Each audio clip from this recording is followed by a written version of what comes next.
হ্যাঁ হ্যালো বন্ধুরা, এখন আমি চলে এসেছি চাল কুমড়ো বাগানে। এটাকে আবার অনেকে গেমিও বলেন। এই দেখুন, চাল কুমড়ো বলে আমরা জানি এবং খাই। এই দেখুন, সেই দেখাচ্ছি আপনাদেরকে। গাছে হয়েছে দেখুন, এই দেখুন চাল কুমড়ো। কে কে খান অবশ্যই জানাবেন কিন্তু। দেখুন কত হয়েছে, এই যে দেখুন বন্ধুরা, আপনাদেরকে দেখাচ্ছি। দেখুন মাঠের মধ্যে কত কত হয়ে থাকে বন্ধুরা। চাষিরা এইভাবে তুলে তুলে বড় হলে আমাদের কাছে বিক্রি করে, তবেই কিন্তু আমরা খেতে পাই। চাষিরা যদি না আমাদের এগুলো তৈরি করে, আমরা কিন্তু খেতে পারতাম না।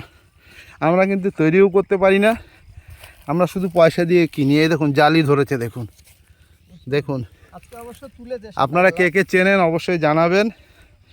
দেখুন এখান থেকেই চাষিদের রুজি রোজগার। এত কষ্ট করে আমাদের জন্য ফসল ফলিয়ে তবে কিন্তু হাটে নিয়ে গিয়ে বিক্রি করে, আবার দাম সঠিক পায় কি না সেটারও সন্দেহ আছে। হ্যাঁ, তারপরে হাটের মারফত থেকে সব খুচরো দোকানদাররা কিনে নিয়ে যেয়ে আমাদের কাছে বিক্রি করে। এই যে দেখুন বন্ধুরা, আপনারা সবাই জানেন, তবে যারা জানেন না তাদের জন্য ভিডিওটা করেছি। আমিও জানতাম না এই গাছগুলো, আমিও দেখে নিলাম, খুব ভালো লাগলো। থ্যাংক ইউ বন্ধুরা।